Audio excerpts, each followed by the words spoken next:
നമ്മൾ ക്യാൻസർ രോഗികളെ പോയി ഞാൻ പൈസ കൊടുക്കുന്നു, പിന്നെ ഞാൻ കുറെ അനാഥ കുട്ടികളെ പഠിപ്പിക്കുന്നു, അങ്ങനെയൊക്കെ കുറെ നടന്മാരും നടിമാരും ഉണ്ടോ ഇല്ലേ? നിങ്ങൾ കൈകൊണ്ട് ഭക്ഷണം കഴിക്കുന്ന സമയത്ത് നിങ്ങൾ ആ സിനിമയുടെ ഡയറക്ടറോട് പറയാം, എനിക്ക് കുട്ടികൾ മുളപ്പിച്ച പയർ കഴിക്കണം.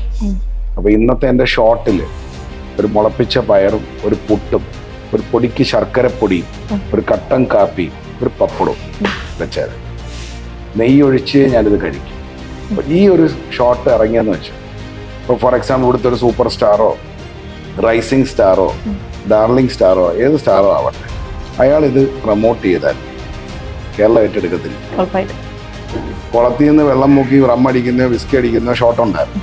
അത് കണ്ടിട്ട് പോയി ചെയ്ത് ഉണ്ട്. അതിന് രഞ്ജിത്ത് പറഞ്ഞ നീയൊക്കെ മണ്ടന്മാരാന്ന ഡയറക്ടർ പറഞ്ഞു, ഇതൊക്കെ സിനിമയ്ക്ക് വേണ്ടി മേക്ക് ബിലീഫ് അല്ലേ എന്ന് ചോദിച്ചു. അതേപോലെ നമുക്കൊരു സൊസൈറ്റിക്ക് കമ്മിറ്റ്മെന്റ് ഉണ്ട്. ഞാനിപ്പോൾ 2 കോടി രൂപ വരും എൻ്റെ അടുത്ത് ഒരു ഫിസി ഡ്രിങ്ക് കുടിക്കാൻ കാണിക്കുമ്പോൾ കുട്ടികൾ സിനിമ കണ്ടാ അവിടെ നമ്മളെല്ലാം ഫിലിം ഒരുപാട് ഇൻഫ്ലുവൻസ് ചെയ്ത ആൾക്കാരാണ്.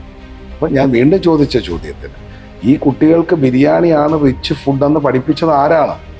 എൻ്റെ ചോദ്യം, വാഴയിലയ്ക്കകത്ത് 18 കൂട്ടം കറി, കുത്തരി ചോറും പരിപ്പും പപ്പടവും ചേർത്ത് കഴിച്ച് രസവും പച്ചമോരും ചേർത്ത് തീർത്ത് പായസവും കൂടി ചെണിയിക്കുന്നതാണോ രാജകീയമായ ഫുഡ്?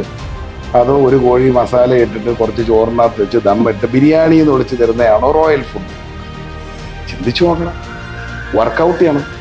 ബിരിയാണി ലവേഴ്സ് പറയും ഞങ്ങൾക്ക് ബിരിയാണി മതി, ഫെയർ ഇനഫ്.